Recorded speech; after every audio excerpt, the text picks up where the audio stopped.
কি ভাবছেন আপনারা যে আজকে পাবন ভাইয়ার বার্থডে কি না?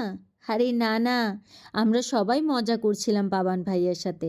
আসলে আমরা সবাই এতগুলো মানুষ এসেছি গ্রুপের মতো, সেই জন্য আর কি রেস্টুরেন্ট থেকে একটা কেক অফার করেছিল। তো কে কেক কাটবে। পাবন ভাইয়া অ্যাকচুয়ালি ওর বার্থডে সেলিব্রেট করে না, তো সেই জন্য ওকে দিয়েই আজকে কেক কাটানো হয়েছে। তো সেই জন্যই আমরা মজা করে আর কি হ্যাপি বার্থডে উইশ করছিলাম।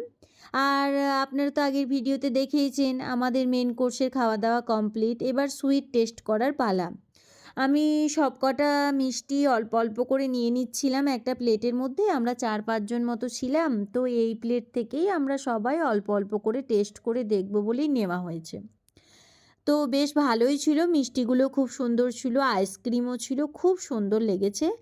আর এইসব খাওয়ার পরেও আমাদের সাথে যে দিদিটা ছিল সে একটা হোয়াইট সস পাস্তা অর্ডার করেছিল আর একটা পানিপুরি অর্ডার করেছিল, মানে ফুচকা। এই ফুচকাটা 4 রকম ফুচকা বানাচ্ছে, একটা দই ফুচকা বললো আর একটা মিষ্টি কিছু, মানে এরকম অনেক ধরনের 4 রকম ফুচকা আর কি বানাচ্ছে। তো 4 রকমের ফুচকার মধ্যে আমি একটা খেয়েছিলাম, দিদিকে যে দিদিটা ছিল ওকে একটা খাইয়ে দিয়েছিলাম, আরও যে 2 জন দাদা ছিল তারা খেয়েছে। তো এরকমভাবে ফুচকা টুচকা খাওয়া হলো, বেশ মজা হলো। আজকের দিনটা তো খুব মজা করে কাটালাম। আশা করব আবার অন্য কোনো দিন এরকম বন্ধুদের সাথে বেরোতে পারবো। হয়ে গেল খাওয়া দাওয়া, পার্টি শেষ। আমরা সবাই যাচ্ছি এবার বাড়ির দিকে।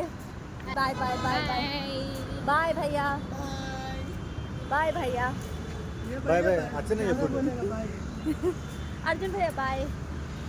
Bye like and share subscribe